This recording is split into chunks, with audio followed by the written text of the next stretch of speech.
Good morning. My name is Sivasankar Babu. People call me Babu. I am a ex-banker who have worked for a long time in IT related services. Now I have shifted over to heritage related activities as an retirement passion. So out of this, right now I am learning a lot about heritage, history of Tamil Nadu, the temples, the art and architecture, and the inscriptions, and how people lived and the history over the period of time. So that is our interest. So one of the interesting stories which we are going to talk today is on Saluvankuppam. Sir சங்கம் age எவ்வளோ பழசு எப்போ ஆக்சுவலாக start ஆச்சு? Right. So when we talk about Sangam, Sangam is a association of poets of Tamil where they did lot of service in terms of defining the grammar, defining the ballads, and lot of poems about the everyday life. This is Agamanpuram. So this is what we call it as a Sangam era. When we talk about Sangam era, the earliest period we can put is around 3rd century CE. And what is the first Sangam? There are 3 Sangams. The start of Sangam or that period, earlier it was start around 3rd century before Common Era. Now it is due to recent finds and other things, they are pushing it beyond 500 BCE and others on basis of some of the excavations recently where potsherds were found which were dated back to 500 BCE. So that is one, but there is no clear start date. We can say approximately as of now it is 500 BCE. So how people lived, and then what were the land conditions, how the people did business, crops and other things were explained by the Sangam period songs, Agananuru and Purananuru and various other collections, which talks about the life and times. It also talks about the temples that were there at the time, where they had huge palaces, huge temples, 2-tier, 3-tier temples, which had balconies, which had this one, and then where pigeons and the others are living. Pigeons don't normally live in smaller ones. The pigeons live in high-rise buildings in niches. So that kind of temples built out of wood, mortar and various other materials were also explained in Sangam. Sir இப்போது இந்த temple பற்றி ஏதாவது சங்கம் period லிட்ரேச்சரில் mention பண்ணியிருக்காங்களா? We don't find so far specifically any mention about this particular temple clearly. But again, Sangam is a huge literature. Still, people are finding lot of new evidences about new things in Sangam by definitions, because the interpretation changes based on the available evidence, and then the same words we look at in a different way. So that might be a possibility that we may find some references about this kind of sites at a later point of time by doing some more research, some more data. Only now Sangam period literature is slowly getting digitized, where searching is becoming easy, and then keywords we are able to find it easily. So hope something more may come out, but as of now we don't have any reference. Sir, how is Sangam era temple construction and Pallava era temple construction different? Right. When we talk about the temples which existed in Sangam period, we don't have any drawings, we don't have any inscriptions, we don't have any full-fledged specimens available. So, how do we draw conclusion about this? One, compared to relative temples that were developed little far away from this. For example, when you look at Amaravati and the Buddhist Chaityas which are around this place, they have lot of arches and two tiers and then with the gopuras and other things which are available, which we can see in Sanchi and Amaravati Stupi. This is one. There is also similar description of Mada Maligaigal, Gopurangal in Sangam literature. When you come to later period, 5th, 6th century, what was available as architecture during that period in brick and mortar is a replica available 5 kilometers away from here. Okay, this is the famous Ratha temples and the mandabas which reflect the architecture that was available in the 5th, 6th century in solid stone, which is an replica which is available to us even now. So, these are the kind of indications which we find that this is how Sangam era architecture would have looked like. Sir, do you know which king built? Is there any story behind which king would have built this temple in the Sangam? The story we are not clearly getting anything. How do you find the story? There are three sources. One, there should be some songs about him or inscriptions, or he might have done some activities which is visible. Here we don't have anything, and the inscriptions we find here is 10th century and later, and some of the old 7th century inscriptions. So, we don't know. This is true for most of the old temples. They might have started in 4th, 5th century, they might have constructed something on top, and only the top layer we get inscriptions. Sir, again, what is the secret behind the lasting strength of such structures? Because structures now hardly withstand one calamity. So, this being there from Sangam era, how is it this strong and durable? Okay. The interesting thing about this kind of structures is the building material used and how it is maintained and how it is preserved. Typically, wood lasts for 200 years, and if you take care and do a lot of painting, it can extend little more. Whereas when it comes to brick and mortar, unless you do painting and lime wash and other things, over a period of 200 years, when exposed to sun and rain, it becomes brittle and then it comes cracked. Okay. The same is true for stone also, and particularly sandstone deteriorates faster, whereas granite deteriorates fairly very late and then it is stable. So, this might have been the reason for one temple getting decayed and then dilapidated, and after some time some other king comes in and says that let us rebuild it. Either dig it up and then start fresh, or on the foundation itself the same calculation. Each temple follows a lot of rigorous calculations to identify and locate a particular spot as an auspicious spot. So, people they don't want to repeat that complex process. Typical approach is build on top. So, old foundation, old pattern, they build on top, and then this is how new temples come up. Now, the story is,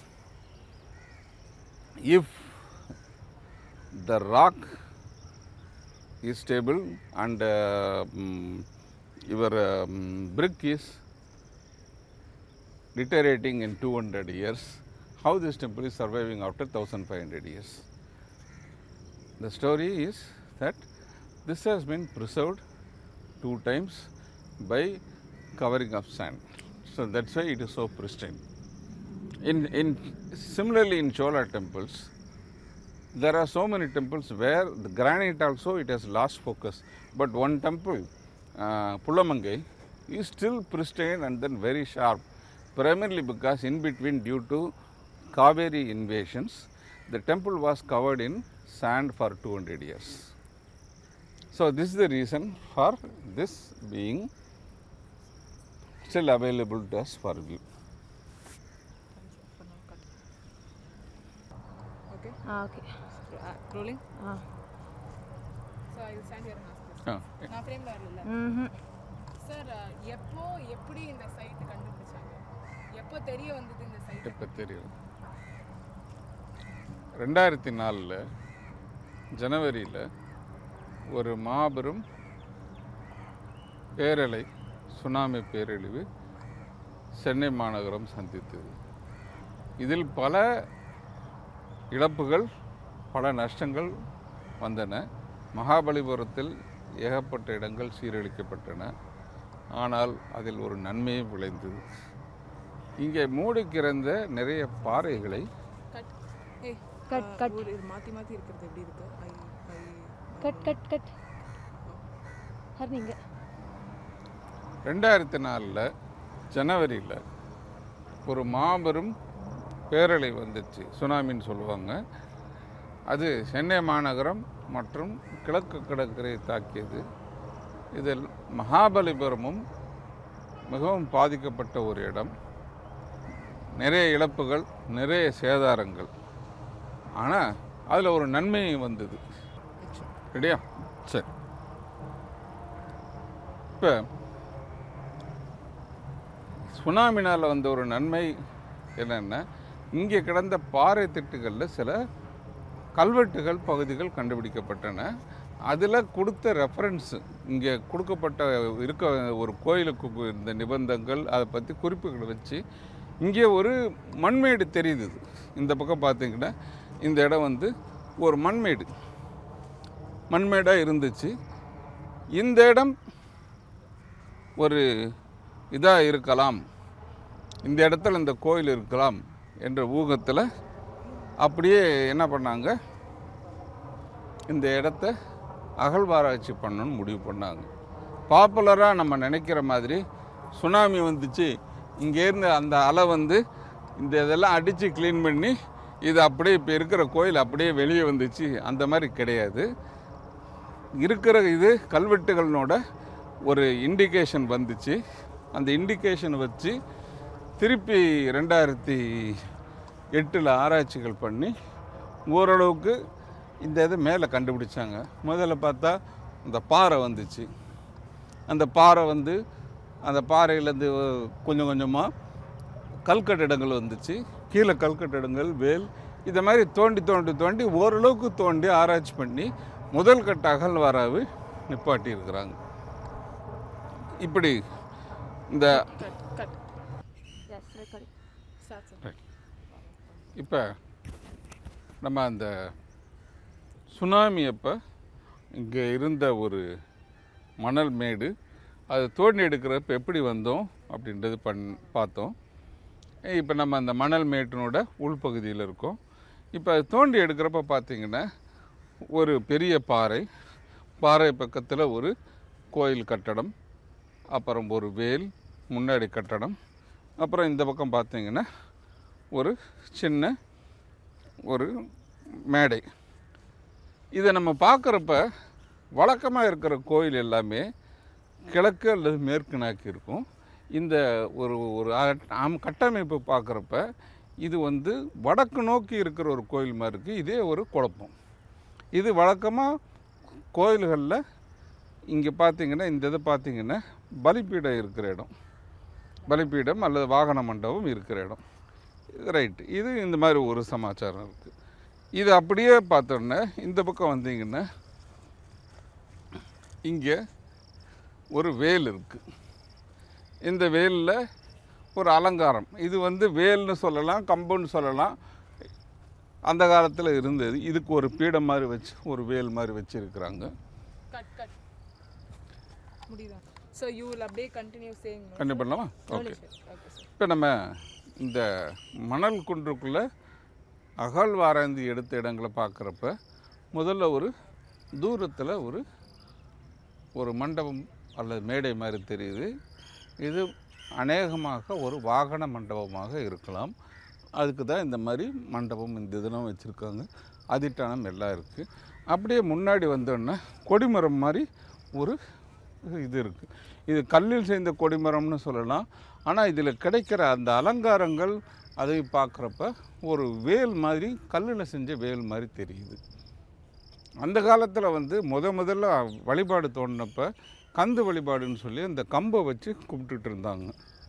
அப்புறமா அது வந்து வேல் கம்பாச்சு, அப்புறம் சூலாயுதம், இப்படி பல விதமான ஆயுதங்களை கும்பிடுற பழக்கம் சங்க காலத்தில் இருந்தது. இப்படி நம்ம பார்க்குறது வந்து சங்க காலத்தில் இருக்கப்பட்ட ஒரு வேலாக இருக்கலாம் என்பது ஆராய்ச்சியாளர்களின் கருத்து. இது அப்படியே போனீங்கன்னா மேலே ஒரு படிக்கட்டு இருக்குது, இது இருக்குது. இது ஒரு சாதாரண படிக்கட்டு மாதிரி தெரியல, ஏதோ எங்கெங்கிருந்தோ கொண்டாந்த பல இடிபாடுகளின் மேல் கட்டமைப்பு மாதிரி தான் தெரியுது. அப்போ என்ன இருக்கும், இந்த இடத்துல ஏற்கனவே ஒரு கோயில் இருந்து இதை திருப்பி கட்டின மாதிரி ஒரு கணக்கு மாதிரி இருக்கும். அப்படியே நீங்கள் மேலே போனீங்கன்னா இந்த பக்கம் பாருங்கள், ஒரு ஒரு ஒரு முகமண்டபம் மாதிரி இருக்குது, ஒரு அமைப்பு இருக்குது. இங்கே ஒரு 2 சுவர் இருக்குது, இந்த சுவர் இருக்குது. இந்த சுவருக்கு பிறகு ஒரு நீளமான ஒரு வராந்தா. இந்த இது பார்த்திங்கன்னா பிற்காலத்து கோயில் எப்படி இருக்குது, இந்த பக்கம் நீள்வட்டத்தில் இருக்குது. ஆனால் நம்ம இருக்கிற கோயில் வந்து இப்படி இருக்குது. அப்போ வந்து முற்காலத்தில் வடக்கு நோக்கி கட்டப்பட்ட கோயிலினோட இதில் பிற்காலத்தில் இந்த மாதிரி நீள்வட்டமாக இந்த பக்கமாக கிழக்கு நோக்கி கட்டியிருக்காங்களோ அப்படிங்கிறது ஒரு சந்தேகம். அப்படியே மேலே ஏறி பார்த்தீங்கன்னா இந்த இடத்துல ஒரு முகமண்டபம், அதற்கு பிறகு இங்கே ஒரு கருவறை மாதிரி இருக்குது. உள்ளே போனோன்னா ஒரு கருவறை மாதிரி இருக்குது. அதுக்கு பின்னாடி ஒரு மலை மாதிரி தெரியுது. அந்த மலை மாதிரி தெரியுறதுனால அதுக்கு பின்பக்கம் கோயில் உன்னோட முன்பக்கமாக இருக்கிறதுக்கு சான்ஸ் கிடையாது. இது வந்து இப்படி பார்த்த கோயில் தான்ன்றது ஒரு கணக்கு. இது சங்க காலத்தில் இப்படி இருந்திருக்கலாம். சார் அப்படியே ஓகே, நம்ம இங்கேருந்து நம்ம பார்த்தோன்னா ஒரு முகமண்டபம் மாதிரி தெரியுது, ஒரு மண்டபம் மாதிரி இருக்குது.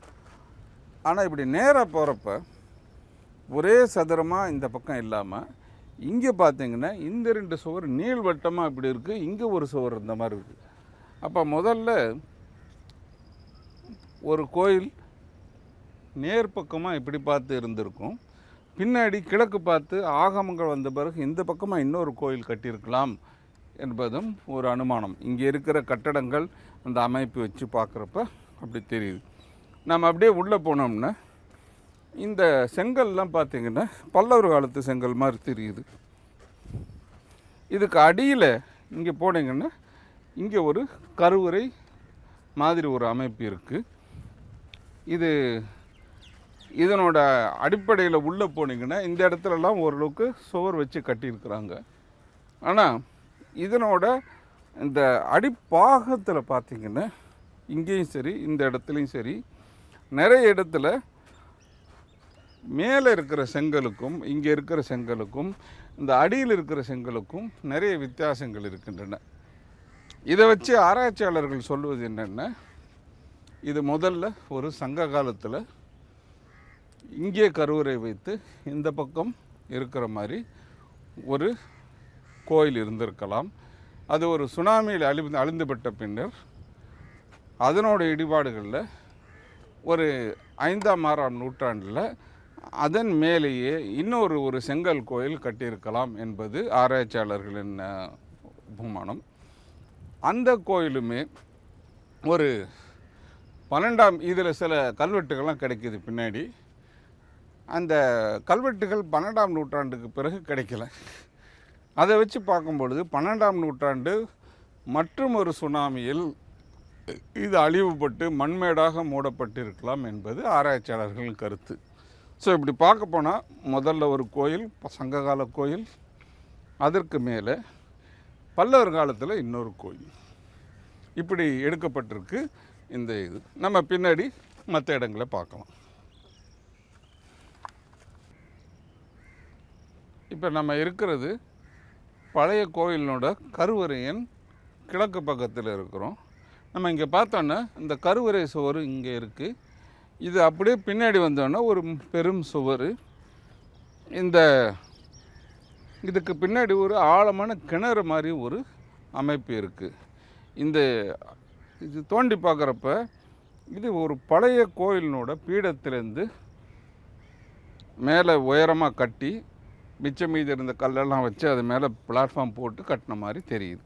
இதில் பார்த்திங்கன்னா பின்னாடி இந்த பக்கம் ஒரு சுவர், இதுக்கு மேலே பின்பக்கம் கோயில் போக வாய்ப்பில்லை. ஏன்னா இங்கே பார்த்திங்கன்னா ஒரு மாபெரும் பாறை இருக்குது. அந்த பாறை ஒரு பின்பக்கத்தில் வச்சு அப்படியே அழகாக கோயில் கட்டியிருக்கிறாங்க. இதில் சுற்றி வர்றதுக்கு சுவரும் இருக்குது. இங்கே கீழே பார்த்திங்கன்னா இந்த பாறையில் நிறைய கல்வெட்டுகள் இருக்குது, அதை நம்ம பின்னாடி பார்ப்போம். இங்கே கீழே பார்த்திங்கன்னா ஒரு லெவலுக்கு மேலே போனோன்னா பல்லவர் கால இந்த சதுர செங்கல், அகல சதுர செங்கல் இருக்குது. அதுக்கு இன்னும் கீழே பார்த்திங்கன்னா ஒரு தளம், ஒரு தளத்துக்கு பின்னாடி வேறு மாதிரி செங்கல் கிடைக்குது. இது எந்த காலத்து செங்கல் ஆராய்ச்சிகள் பண்ணுறப்ப இந்த மாதிரி செங்கல்கள் லேட்ரைட், அதாவது இந்த அமுக்கப்பட்ட பாறை கற்கள் மூலமாக செய்யப்பட்ட ஒரு கல். அதனோட அளவுகள்லாம் பார்த்தோம்னா நம்ம கீழடி, கொற்கை இதை மாதிரி சங்க காலத்து ஆராய்ச்சியில் கிடைக்கிற அகழ்வாராய்ச்சி இடங்களில் என்ன மாதிரி சைஸ் இருக்கோ அந்த சைஸும் இதுவும் ஒத்து போகுது. இதிலேருந்து ஆராய்ச்சியாளர்கள் சொல்வது என்னென்னா, இங்கே உள்ள அடியில் ஒரு பழைய கோயிலினோட அடித்தளம் இருந்திருக்கு. அது இங்கேருந்து அந்த இது வரைக்கும் ஒரு கோயிலாக இருந்திருக்கு. அதனுடைய இடிபாடுகள் மேலே பிற்காலத்தில் பல்லவர் காலத்தில் இந்த செங்கல்லில் கட்டியிருக்காங்க என்னென்னு பார்க்குறோம். நம்ம அப்படியே பின்பக்கம் போய் பார்க்கலாம். இங்கே நம்ம பின்பக்கத்தில் பார்க்குறது ஒரு மாபெரும் பாறை. அதை பல்லவர் காலத்தில் உடைச்சி ஏதாவது சிற்பமாக செய்ய சில முயற்சிகளும் நடந்திருக்கிறது. அதற்குண்டான ஒளி குறிப்புகளும் இங்கே இருக்குது. ஆனால் அதற்கு பிறகு இது அப்படியே இருக்கட்டும்னு அது விட்ட மாதிரி தெரியுது. ஆனால் பிற்காலத்தில் இதில் சில அருமையான கல்வெட்டுகளும் இருக்குது. இது பிற்காலத்து கல்வெட்டு, 12ஆம் நூற்றாண்டு கல்வெட்டு. இதெல்லாம் பார்க்கும் பொழுது 12ஆம் நூற்றாண்டு வரை இங்கே இருந்த கோயில் பத்திரமாக வழிபாட்டில் இருந்திருக்கிறது. பிற்காலத்தில் இன்னொரு சுனாமியால் மூடப்பட்டிருக்கலாம் என்று தெரிகிறது. இது பார்த்திங்கன்னா இந்த கல் அப்படியே ஃபுல்லாக பார்த்திங்கன்னா ஒரு மாபெரும் பாறை. அதனால் இந்த பாறையை அப்படியே பின்னாடி வச்சு முன்பக்கம் கோயில் வச்சு கட்டின மாதிரி இருக்குது. இது எல்லாத்துக்கும் சேர்த்து இந்த பக்கம் பார்த்திங்கன்னா ஒரு சுற்று சுவர், இங்கேருந்து இந்த பக்கம் இங்கே மண்டபம் மாதிரி பிரகாரம் மாதிரி. இந்த பிரகாரம் கட்டுறப்ப பிற்காலத்தில் இந்த பாறையும் சேர்த்து பிரகாரம் மாதிரி கட்டியிருக்கிறாங்க. இதில் வேறு ஏதோ வழிபாடும் நடந்திருக்கலாம். நம்ம அந்த பக்கம் போய் வேறு என்ன இருக்குன்றது பார்க்கலாம். நம்ம இப்போ ஒரு சுற்றி பார்த்துட்டோம். நீங்கள் இந்த பக்கம் பார்த்தீங்கன்னா இங்கே உங்களுக்கு அந்த பாறை சுற்றி ஒரு பிரகாரம், அதற்கு மேலே ஒரு நல்ல ஒரு உயரமான அடித்தளம், அதற்கு மேலே இரண்டாவது கோயிலை கருங்கல் பரப்பி பண்ணியிருக்கிறாங்க. அதனோட கீழ்ப்பக்கத்தில் இந்த இதில் தான் நம்ம பார்க்குறது சங்ககால கற்களினோட அடித்தளம். நம்ம இந்த இதெல்லாம் வச்சு பார்க்குறப்ப முற்காலத்தில் இந்த இடத்துல ஒரு கோயில் இருந்திருக்கணும். ஒரு கற்பகிரகம், ஒரு முன்மண்டபம், முகமண்டபம், அப்புறம் அங்கே ஒரு கொடிமரம், அப்புறம் ஒரு வாகன மண்டபம் இருந்திருக்குன்னு தெரியுது. இது என்ன கோயில்னு யோசிக்கிறப்ப இதுக்கு 2-3 இண்டிகேஷன் வருது. ஒரு இண்டிகேஷன், இது அந்த காலத்தில் செய்யப்பட்ட ஒரு கல்லினால் செய்யப்பட்ட ஒரு வேலுன்னா நார்மலாக கொற்றவை, அதை விட முக்கியமாக முருகன்.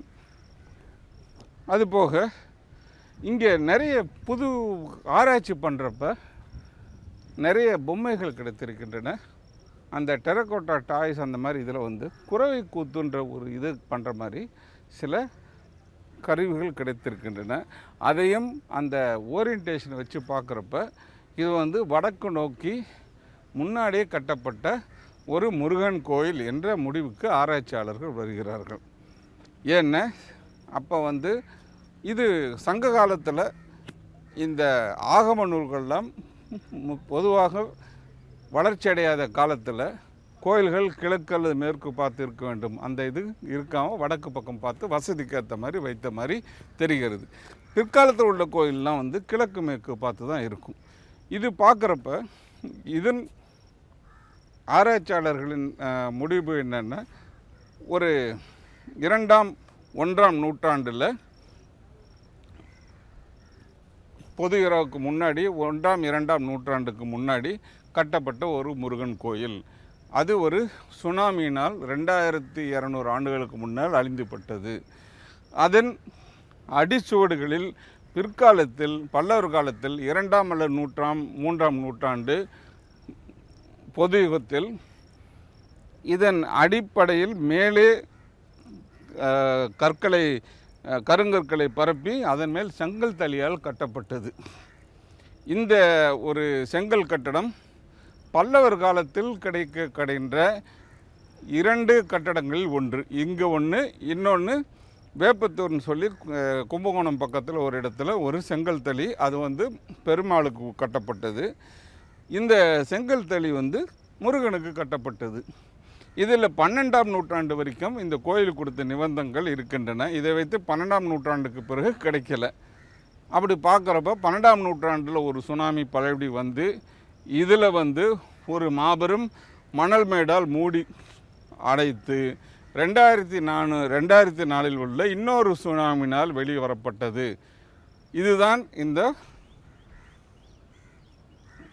கோயிலின் கதை. இது தமிழ்நாட்டிலே மிக பழமையான நமக்கு கிடைக்கின்ற செங்கல் கோயில். இதனால தான் இது கொண்டாடப்படுகிறது. இதை இன்னும் அழியாமல் பத்திரமாக பாதுகாத்து வைக்க வேண்டியது நமது கடமை. இப்படியும் இவ்வளவு ஒரு விசேஷமான இதையும் சில விஷமிகள் ஒரு 2 வருடத்திற்கு முன்னார இது பொதுவாக வந்து எல்லாரும் பார்க்குற மாதிரி இருந்தது. சில விஷமிகள் இந்த வேலை ஆட்டி உடச்சி 2 ஆக்குனதுனால திருப்பி பாதுகாப்பு போட்டு பூட்டு போட்டு பார்க்க வேண்டிய விஷயங்கள் ஆகிப்போச்சு. நமது பாரம்பரிய சொத்துக்களை நம்ம காப்பாற்ற வேண்டியது, அதை புரிந்து கொண்டு அதை காப்பாற்ற வேண்டியது நமது கடமை. நன்றி, வணக்கம். Thank you sir.